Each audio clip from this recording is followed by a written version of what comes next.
Hello, folks, and welcome to the Heroes World Book Club. I'm Andre, and as you can see from that nice image, today we are going to be talking about Y the Last Man, and I am joined by two of my good friends, Mel and Ken, to discuss this wonderful, wonderful graphic novel that will soon be turned into a television series. So, hi, guys, how are you doing today? Not too shabby. Doing awesome, thanks. All right.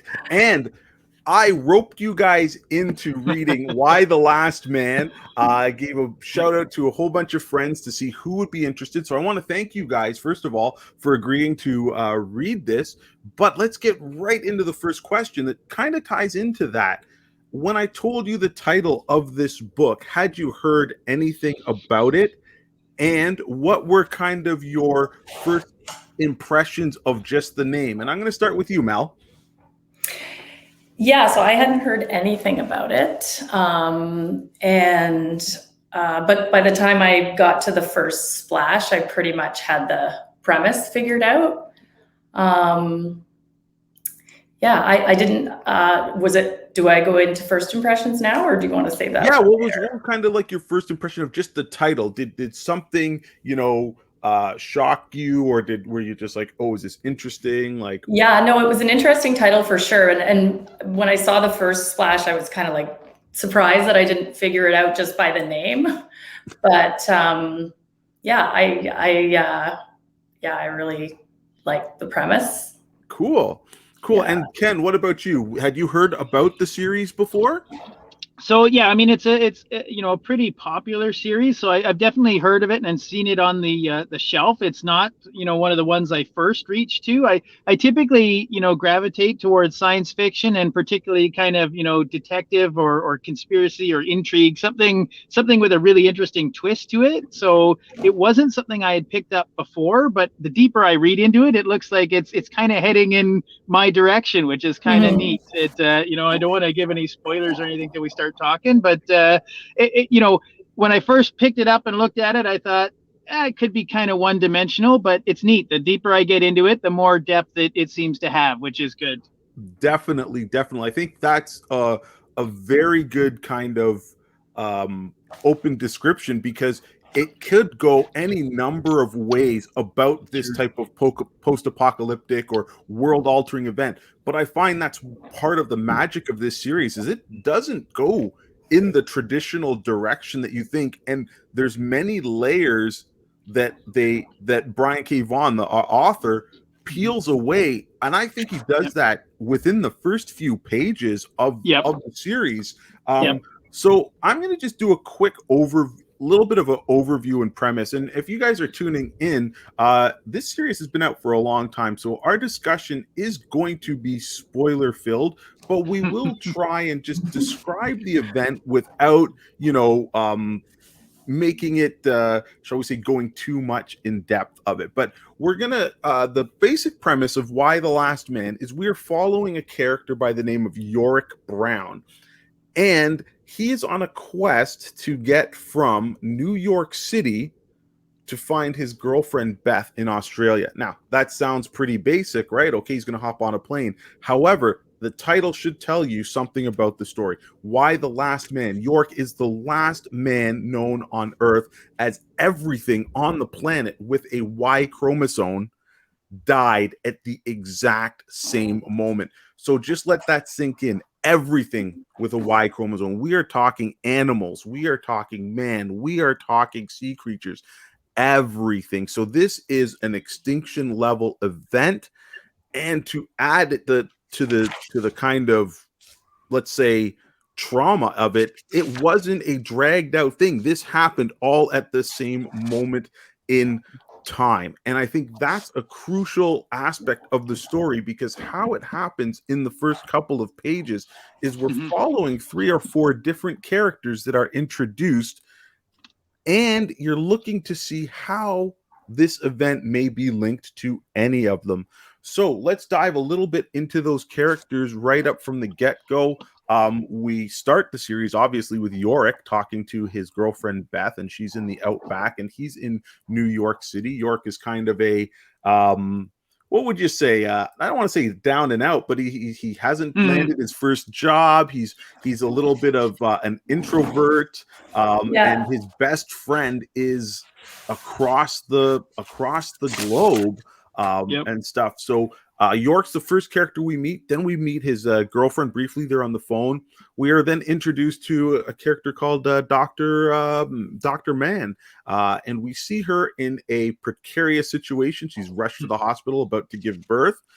But then we jump, and it might be out of order, but we jump then to a very interesting character, I think, that's in Israel, is it?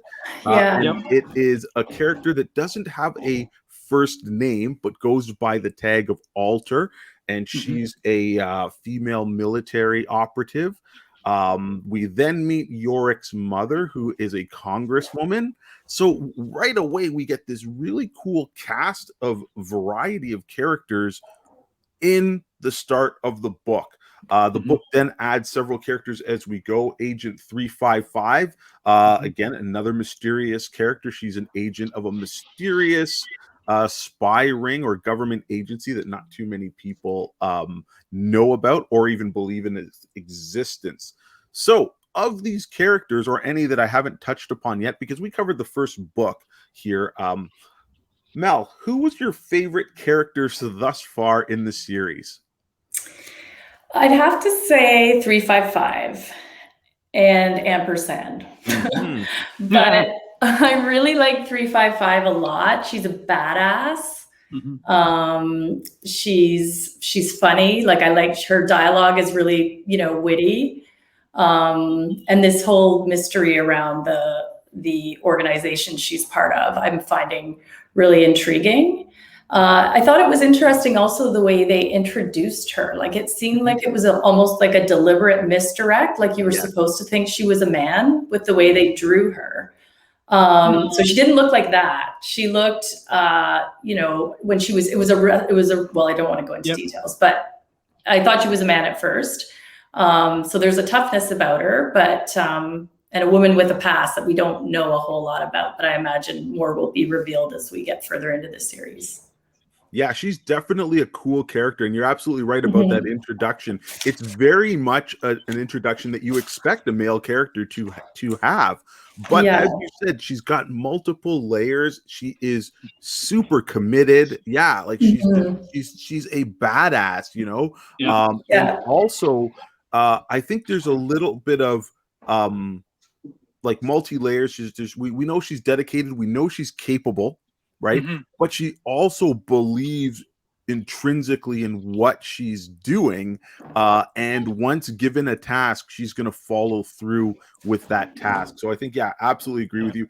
And for those of you who don't know, Ampersand is Yorick's pet monkey. And I totally forgot to leave.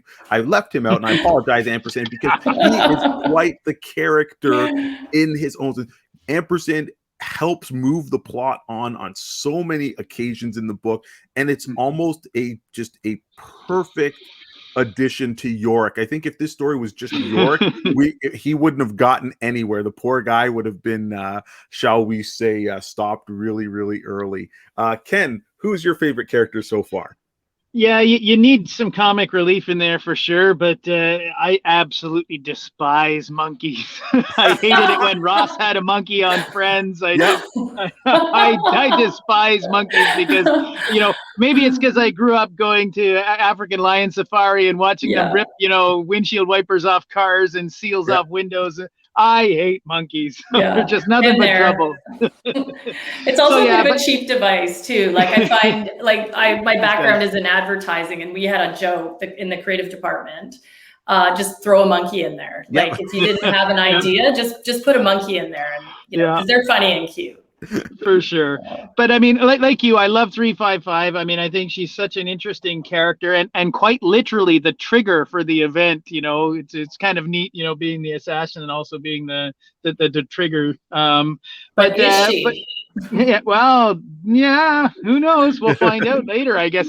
From book one, it looks like she is, but we'll see, later on. But absolutely, the other character I really like is Dr. Mann because of the layers that she has going on.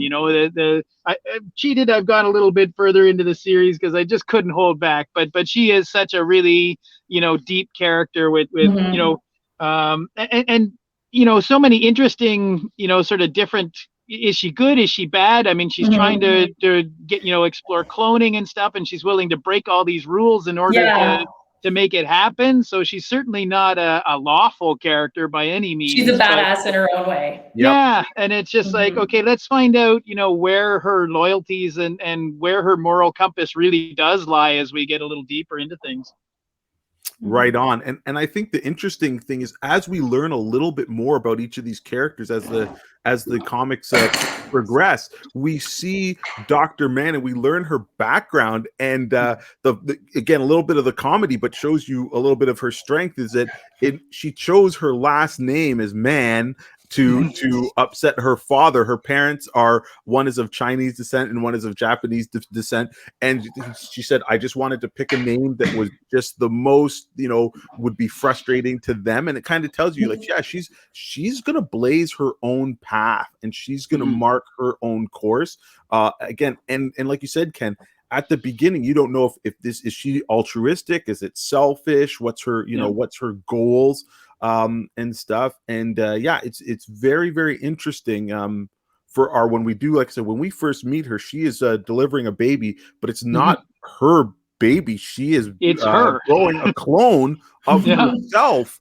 And again, this is not shall we say legal at the time that this book takes place, and probably not even legal now where we are. Unethical, for sure. Yeah, unethical. And so she's pushing the boundaries of science. We later find out it is for a good cause, but at this point, she believes that what she did caused the death of everything on the planet. So she is carrying this type of burden of responsibility that she thinks, whether it's misguided or not, that's the feeling that she has.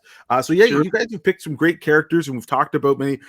I really am interested in the character of Alter. I really thought, right out of the gate, this is another obviously strong female character, but not only that, but it sets up how, shall we say, capable the other nations of the world are, because the book actually goes, if you really think about it, unfortunately in our society, males dominate so many, not only industries and workplaces and stuff, but also think about the military. So any of these countries that relied on the military of men are left, defenseless. But you take a nation like Israel that has every able-bodied person has to do a year of military training, and they actually still allow women to rise in the ranks of their military and keep their ranks. So once this happens, Israel is actually not bad off. They're well defended, they're well structured and everything. And Alter, wow, her past is very, very cool and unique. Her parents did not speak her first name aloud because they wanted to protect her from the specter of death. If death doesn't know who you are, cannot hunt you. So she's had this code name. She's had this kind of, I don't want to say supernatural, let's go more of a spiritual upbringing. And again, that's at the core of her being and stuff. So she is a very, very interesting character. We see her right out at the beginning, and she kind of becomes, so far for what we've read in book 10, we don't know what her motives are, but it does almost seem like she wants to establish Israel as the capable world power at this point for this new world order. So I think, again, we've got some very great, strong female characters, all with different motivations, and the author's able to bring many differences together into this book to keep us interested. And let's give a shout out to Pia Guerra, who does the art. All the characters look different. The settings, like when you see, the shall we say, I don't want to say devastation, but you see all the crashed planes and trains and cars just left. It really does have this, it looks familiar, but it's got an eerie look and stuff. Yeah. Yeah, it's also, I find the clean lines and the colors, it again could have taken this in a totally different route, but it totally suits what the words that Brian K. Vaughan's bringing in. They're a match made in heaven. The art and the writing work well together for it. So yeah, let's talk a little bit about so far in the first bit, favorite scenes or moment in the story. And again, like I said, we're covering book one. We might have read past book one, but this session is on book one. So Mel, did you have a favorite scene or moment that you want to talk about from book one? Yeah, and it kind of piggybacks nicely on what you were just saying about the art in the book, because my favorite moment was when they finally got to now. It starts, and I don't know, a few minutes before, then an hour before, like we're kind of going back in time. And then when we finally get to the present moment, the moment that the gender side takes place, I loved how succinctly they were able to communicate the instant impact on the entire world, right? And there's a shot of like the Tokyo Stock Exchange and the red light district in Amsterdam and like a nuclear plant in Russia. And I thought it was such a great visual device, and it so quickly and succinctly drove home the premise of the book and made it instantly apparent that men, by and large, are in all these leadership positions, and so much of the mechanics of just the way the world runs day to day, men are in the driver's seat. And in fact, the next page, after they do that sort of sequence of panels showing all jumping around the world, there was like a caption where they just sort of laid out a lot of the stats. And the stats were staggering, like 495 of Fortune 500 CEOs are men, 95% of all pilots, truck drivers, etc.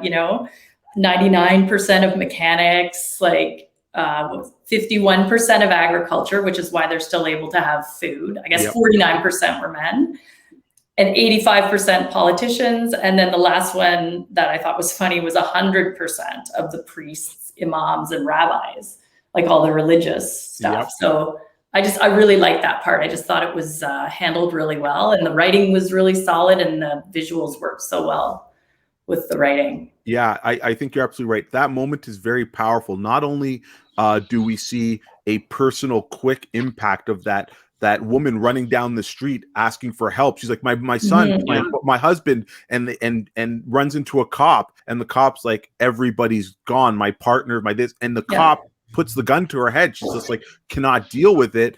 But then you're absolutely right, Mel. That one paragraph of stats makes you instantly aware of this is the world now, the global impact. And just think of kind of a little bit of that horror sets in without it being shall we say glamorized.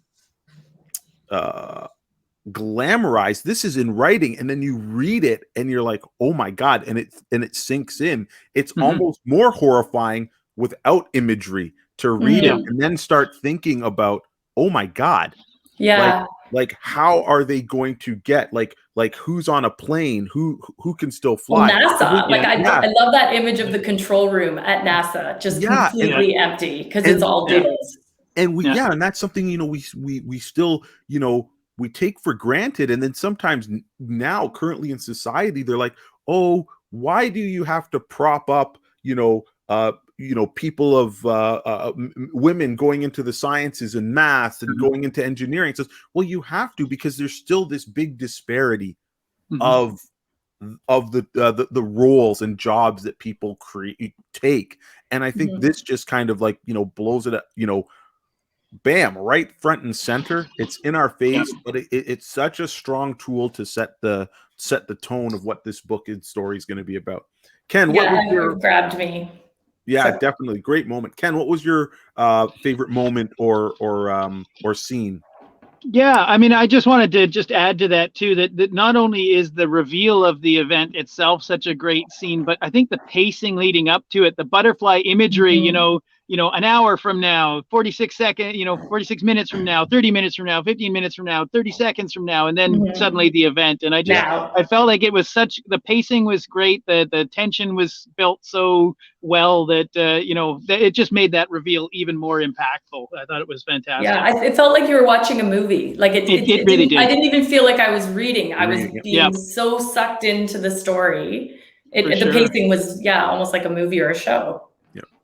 So I guess my next sort of favorite scene that I like is, when he's at the protest at Washington, D.C. and trying to fit in. And then, of course, the Amazons, the first time we meet them and they come and, he manages to get himself into a pile of hot water and 355 has to save his bacon. And I think it just sets up the whole premise for, what happens most of the way through the book, which is that Yorick gets everybody in shit and somebody has to come and bail him out. One of the women has to come and bail him out. And I quite like that because it sets up, this isn't some, hero jock who's survived because he's so strong or so powerful or so smart.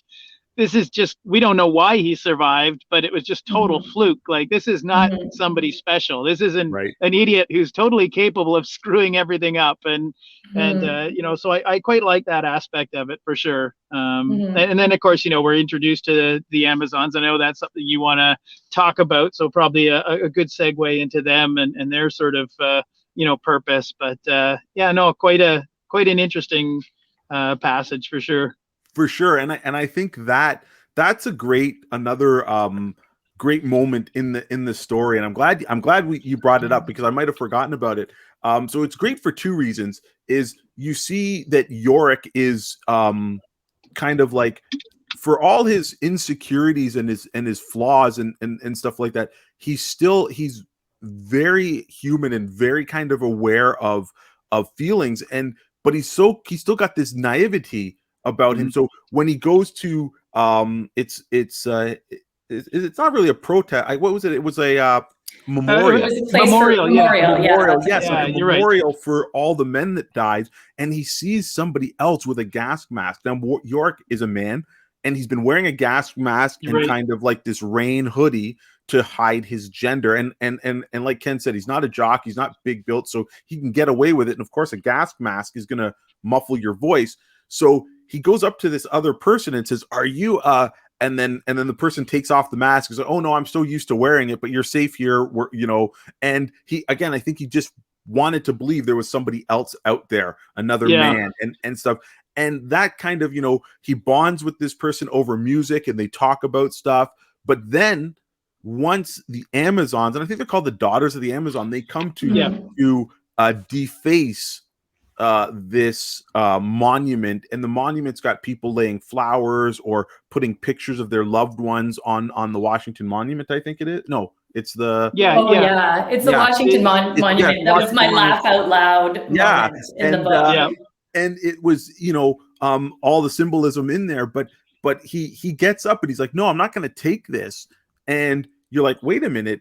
He's not a macho guy." He even said in the beginning, he's to his girlfriend that he's got that condition where he doesn't want to leave the apartment. What's that? Agoraphobia.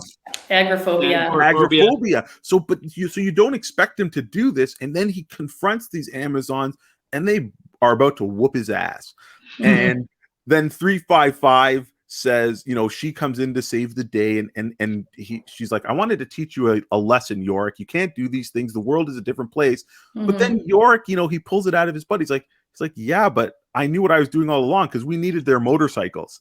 So all of a sudden you're like, "Oh my God, Yorick he's thinking a little bit past. He wasn't just doing it because it was the right thing to do. He knows that this is going to help him on his quest." So at that moment, we know that Yorick has got a couple other layers. He isn't as, shall we say, he's not a bumbling idiot, and that kind of a little bit what it comes off as, but he's still not quite, he's definitely not your slick hero of the apocalypse that, again, a lot of novels and television shows would make. But at least in this moment, he was very capable and seeing that. And that's the escape artist in him too. He always manages to extricate himself somehow from the trouble he gets into. Usually it requires a bit of help too, but I think that's kind of neat because even that is such a niche, nerdy kind of specialty. So well, Yeah, I think I also, oh, sorry. no, go ahead, Mel. I was just gonna say, so I was really interested in the choice of name, Yorick. Like obviously there was significance to that, and I was an English major and studied a lot of Shakespeare. And you guys, I'm assuming, know the character of Yorick. He's basically the skull in the soliloquy in Hamlet. And he's a jester, like he's a clown basically. Mm-hmm. That was his role in the court. But then he's when Hamlet is contemplating him, it's like the fragility of life and the fact that he could go from being this sort of clown and this happy person that brought so much joy to people to being like these grim remains. And when I was listening to that, I was like, when I was reading about that, I was thinking about his character and his journey, his quest. And you can see his character starts out very much as a joke. And that scene you described at the monument, you start to see him, it's like the death of the jester in him is starting to die off. And then this other element of his personality is starting to take shape. Yeah, he's in a metamorphosis because his journey needs him to change. And it's funny because again, what's in a name, what's in a character, and again, Brian K. Vaughn, who's the author of this, he's a great writer, and he puts so much thought into his characters in his, whether it's in his comics or the television stuff that he's done. But they get into the background about, oh, my father was an English professor or an English teacher, and he named us Yorick and Hero and stuff. And he's always had that kind of over him like a cloud and a shadow. But I think it's so smart because everybody, when you think the name Yorick, you're going to think exactly of what Mel talked about as Hamlet. Alas, poor Yorick, I knew him well. Like that comes up. And if you know your Shakespeare, you know that it might not be a name you want to name somebody, right? Because it's a connotation of the gesture. But not only the name, but think about if you were to write this story and you wanted to have kind of a introvert or kind of a nerd be your protagonist. Well, you can't just have them be good at video games or playing chess. Like that's not going to do you very well in this type of story. But to make him a magician or to make him into a escape artist, again, there's people that are into it. It's just one of those, it's another geek fringe. Yeah. But putting it in, it makes it, again, so believable, and it helps drive the plot. Totally. Plot development. Drive things, and it makes it plausible. So when he got handcuffed by the supermodel who was basically the corpse picker-upper, and he was able to get out. Again, a great garbage woman. Yeah, we're not, we would have thought twice if he was able to do it. Like if somebody handcuffed me, I'm not picking the lock, so so it doesn't matter. You could put, like The Rock or Vin Diesel type of character, really much, and they'd have to just break it off or whatever. But he was just gone, and again, so it's very. I just like how those moments and the character, how he builds the characters' backgrounds. There's always a payoff, yet it seems plausible and. I want to say organically placed. It's not forced. Like he's not forcing any of these other situations and characters. So we picked some great moments, and those are moments early on. My favorite moment comes a little bit later in this book, and it's when our trio of characters finally get together. You've got Yorick and Agent 355 on the quest to find Dr. Mann because she is the top, I think, scientist on asexual reproduction. So the government says, hey, if you can find her, she might have some answers. And we get them. They find her laboratory. They find her. She's like, oh, okay, I can do tests and stuff like that, but we've got to get stuff from my lab. Ampersand escapes out of the room, and they go to find him. And all of a sudden, that's when Alter and the Israelis show up, and Alter's like, okay, well, we don't want this, shall we say, research to get in the wrong hands. And they burn the whole place down. And then there's this great moment when they come back and they find that her lab has been burnt down. And they're like, what do? We've got three choices. We can go to back to Washington. We can go to California, across the United States from where they are, because I think they're in was it Boston? Or Yep. they can go to try to get to Australia. So that's their three choices. And there's this great scene, and again, Pia Guerra does a fantastic job, where it's the fork in the road. They've got their choices, and she's drawn it like a Y. And I'm just like, wow, again, the symbolism, it all fits. Like, it's just so good. And then they do make the decision to say, yeah, let's get across the United States. We got to get to my lab. That is priority number one. So you see that even though they all have, each of them has another personal quest to go on, they do put the survival of the species kind of front and center, and they put their missions, you know, to the side. And I think it was at that moment where I really, you know, I really felt the direness of the situation, because you don't think about it. Like, there's one generation left. Like, who's alive on the planet is who's alive. If this does not change, that's it. So if you were 20 something at that stage, you might live to the ripe old age of 65, but with no males, there's no reproduction. There's that's it. And then, you know, not only that, but just think about you know, insects or like just not insects, but animals. You can't have any more cattle. You can't have any more dogs, bees, cats, bees. Yeah, like just so many things. So at that point, you're like, damn, this is crazy. But once they talked about, hey, there's potential cloning or asexual reproduction, it starts your brain thinking, oh, what other directions can this story go?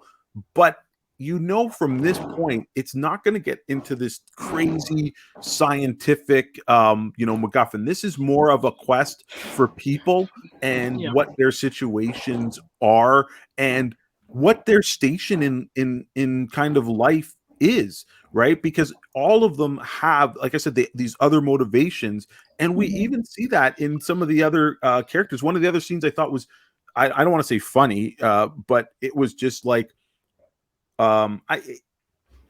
it's not funny nor ironic, but I had a chuckle. And that was when we get to the White House, and all of a sudden Yorick finds his mom, and she's so happy that he's alive. She's like, I believed, you know, I wished against wishes and stuff like that. And then the White House gets attacked, and he's like, who's attacking us? And he's like, it's the Republicans. Yeah. And you're like, what is going on? And it's the wives. The wives, the Republicans are saying, hey, we want our seats and stuff, and they're gun toting and all this stuff. And at first, once you get past the humor of it, you then think, you said, well, no, they do have a legitimate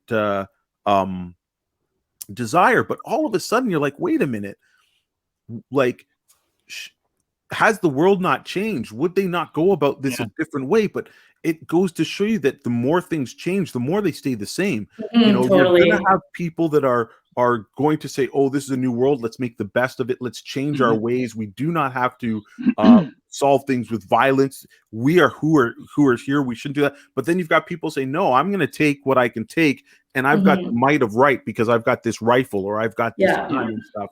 And kudos to Jennifer, which is Yorick's mom. She was a congresswoman or senator, and she's like, I'm going to go out and talk to them. We have to parlay and stuff like that. And again, she's a great, great character in her own right, you know, and stuff. And so it's just kind of just super cool. There's many moments in this that, you know, he gets to show the variety of the political climate. And I think that's kind of perfect to go into the next question is, what do you think about the state of the world that he created? And Ken, you mentioned the Amazons or the daughters of Amazon. So did you guys find that his vision of where the world would be if this happened was accurate, or was it a little bit too far one way or the other for you?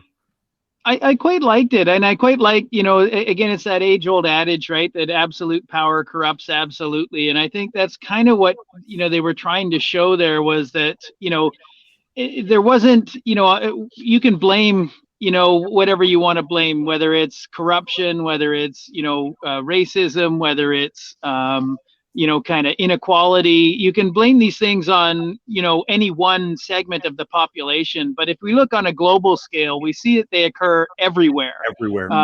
And so, it doesn't really matter what culture, what political system, what gender, there's, we see this happening all over the place. It's just unfortunately endemic to humanity that there's this segment of the population who's willing to step on others to get ahead. And I like the way that they displayed that here. So it's like, okay, let's strip away all the things we typically stereotype as being the cause of this problem and say, but wait, all these problems are still here. So, whether it's class discrimination, whether it's, racial discrimination, whether it's political affiliation, affiliation, whether it's economic inequality, they're all still there. And so, they just, you kind of wanted to point out, I think, that this is a much deeper issue that there's no simple solution to it. And I quite appreciate that aspect of it, that it makes it a little deeper for sure. Totally. Yeah. Yeah, I totally agree with everything you just said. And I mean, what I really love about this book is there's just like so many layers. It's so like rich. Like I feel like I could reread the first book 4 times and get something that I missed, every time I read it. And I love that it's, it's political, it's thought provoking. Like I find myself really, it's a book that I carry around with me in my head all day as I'm going about my day. I'll be thinking about, different aspects of question that kind of comes up because of one of the scenes, right? And it's just such a great device to lay bare the gender inequalities in society, and I love all the competing interest groups. Like I find, and there's obvious echoes in these different groups with, the world we live in, and like the Amazons for me, the obvious one that comes to mind is, some like QAnon conspiracy theorists or religious zealots, or, like they have that a whiff about them. There's something we've been seeing, right, over the last few years, like extremism, right? And even if they're shooting themselves in the foot like that, they're just gonna drive that, train right into the wall. Like, it's really interesting. They're committed to just like fucking the world over. And it's all for this one woman's ego trip. From what it's very cultish. So Absolutely. It is cultish. Yeah. And one of the things I thought was interesting, getting back to the name thing, is, in book 1, it seems like hero's journey, right? She's hero. And when she's first introduced to us, like she's a paramedic. She's an everyday hero. She's someone who's out there, fixing up injured people and saving lives, etc. And her journey is almost like the reverse of Yorick, where she starts as a hero and starts traveling towards becoming a villain. She descends. Sure.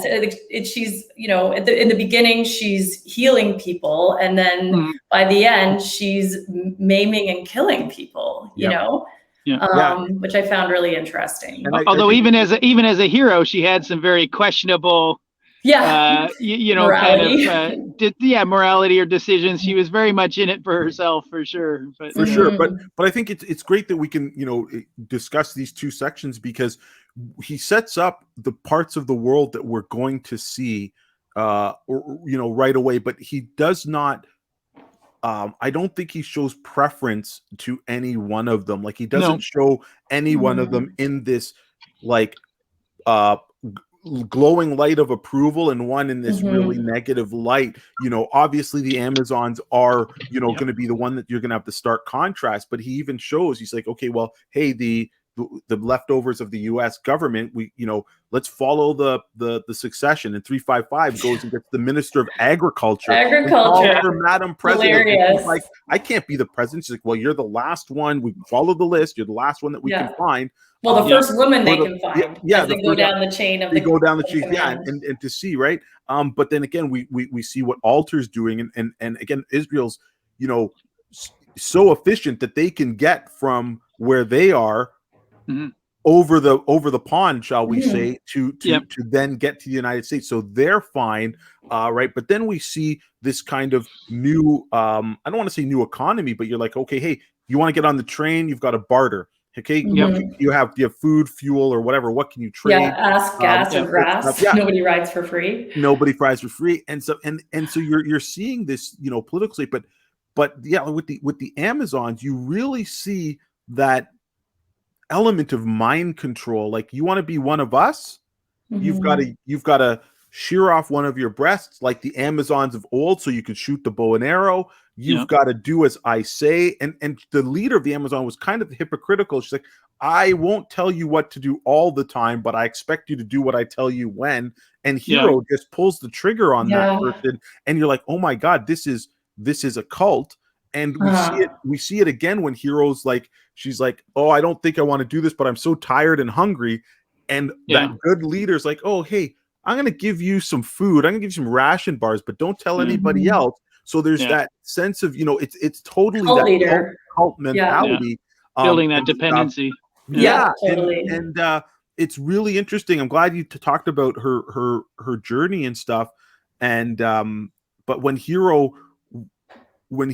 basically is confronted by Yorick, and she's like, oh, you can kill me, but somebody else is going to rise up and become the leader, and I know more than our previous leader did, and stuff. So you're like, holy crap, this indoctrination is happening really fast. And it was a great the whole couple issues where they spent in, was it called Marysville? Marysville. And it was this whole society, it is a society, but it's this village or town that's run by ex-cons who are all female inmates, but they could run the city, or they could run the town. And it was the only place that was organized. But it was so great because when they were confronted by the Amazons, the leader of the ex-con, shall we say, they're like, our first new rule was never to incarcerate somebody, never to do what has been done to us. Yeah. And they lived by that. They didn't incarcerate the other women. They said, hey, we're going to put you in prison, but we're going to help you. And when you're ready, we're going to let you out. And it was just, and they said it, they're like, look at these girls. They're brainwashed. They're indoctrinated. Their leader is gone. And now they're like, she said that they're like bees without a queen. And it was so perfect because, like, even though they did know they had to put them in the prison, it wasn't like they were going to like, oh, we're going to put you in there and throw away the key. And that all goes to kind of like what the state of this world is, but how there can be change, and change is happening in the different pocket areas, and they don't have to follow, I'm going to put it in quotes, like the rule of man or the rules of men, and it's I found that it was very powerful, but it's also powerful in the other way that you still have characters. There was the two female characters that were going to try and rob our heroes when they were on the train, and stuff pirates. like that. So, they were like pirates. So you're like, there's still some people that are, no matter what, no matter the situation, no matter how dire or good or bad, there's still going to be people who are going to be like that. It's in human nature. It's not a man thing. It's a human nature thing. And I think Brian K. Vaughan, he nails that in this book, and it's a common theme, throughout all of it. So I think, definitely stuff that makes you think. So I'm glad, Mel, when you mentioned that it's with you, I'm happy to have recommended something. Totally. It's in the brain. I'm loving it. We're wrapping up what we for book one. So I just wanted to go over two final questions that are relatively linked, and I think I know the answers, but we'll get it out there. Are you enjoying the read so far, and would you recommend it? So Ken, let's start with you. Definitely enjoying it, and would definitely recommend it. It is a book that you need to be prepared to get into the series. Even at the end of the first book, you're kind of left, like the twist between the first and second book, alone is fairly substantial. So you really do need to be prepared to invest the time to get deep enough to reveal where it's actually heading. But definitely worth it. Awesome. And Mel, what about you? I love it. I mean, I got to say, it's interesting because when I flipped through the first few pages, the first splash page was just like so gorgeous, and I fell in love with the art. But then I flipped like a couple more pages and they show his girlfriend, and it's just like total TNA. And like the depiction of her really bothered me. Like I just felt like it was so stereotyped with the big boobs and the tiny waist and the blonde hair, and it kind of turned me off. Like right off the top, I was like, I don't know if I'm gonna like this book. Like, you know, and I don't know if that's just like a tactic to like hook in some, you know, young guys or something, but it kind of turned me off. But then the further into it I got, I started to realize how rich and layered it is with all the literary references and the like culture references, how political it is. Like, you know, it's a mirror, holding a mirror up to society. It's so thought-provoking and interesting. And I was having dinner with a couple girlfriends the other night. They're a couple. And I was telling them about it. Like I've already recommended the book to several people, but my friend was like, "Can I borrow it as soon as you're done reading it?" And she can't wait to read it, because I was just talking about just the premise of it and how interesting it is and all the creative ways that the book uses to highlight these inequalities in society. And you know, the fact that women aren't like, there's not just one type of woman, right? Obviously, like there, you know, although we sometimes get treated like there is, and yet there's like stereotypes too, where it's like, oh, you know, you're not the only one out hunting for tampons and Haagen-Dazs or whatever. Like, it's like, I don't know, like, is that funny? Yeah. But I forgive a lot of that stuff because of the really interesting political context and the richness of it. It's like peeling off the layers of an onion. Like it just keeps going and going and going, kind of. Yeah, I'm totally glad that both of you guys are liking it and that you're seeing to it. But I think what you just touched on, Mel, if we could take a couple minutes to talk about it, you're absolutely right. There's so much rich politicalness that I think that he's also interjecting those stereotypes and stuff to make sure that people are still aware of it and that he's not going to ignore it. Like there's that great scene where Yorick is talking to Dr. Mann in the train, and he's like, "Oh, the people we've run in, it's nothing that you can't handle, Dr. Mann." And she's like, "Oh, what? Because I'm Chinese, I know Kung Fu? I don't know Kung Fu." And then he's like, "No," he says, "You just have a very," like he says, "you're very buff. You've got a strong physique." And then she's like, "Oh, sorry," you know, and stuff, but you're still gonna have, like, you know, there's the pirates. When the pirates run into 355, they drop the N-word and they're like, "Oh crap, got a gun." Right. But in reality, people still talk like that. So I think he's setting up that, hey, this is happening in the real world, and I've got to make it realistic by referencing things that people do say. But he's not making it, he's not glorifying it, or he's not, you know, shining a light, celebrating it. He's not celebrating it, but at the same time, to me, it makes it feel more real. But also it keeps you in for the ride of the political stuff that he's going to get into, the scientific stuff that he's going to get into, and all this other stuff. So a wonderful book. I'm glad you guys liked it. Brian K. Vaughn is the author. Pia Guerra is the artist. In total, the series was, I believe, I want to say 60 issues. It's available in 5 trade paperbacks, and that's what we're reading. It is also available in 3 of these editions. I'm going to hold it the right way. These are called the Absolutes, and it's a larger format, and there's 3 of them. It's hardcover, and it's also available in a omnibus. It's all 60 issues in 1 hardcover.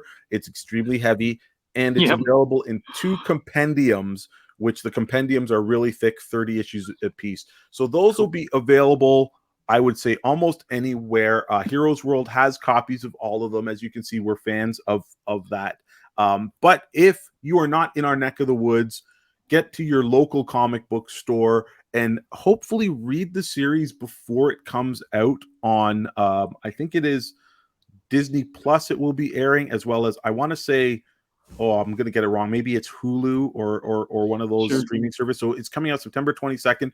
We are going to be back doing the other books because we're just loving it, and we want to keep reviewing and talking about it. So Mel, Ken, thank you so much for joining me on reviewing this book, and we will do it again very, very soon.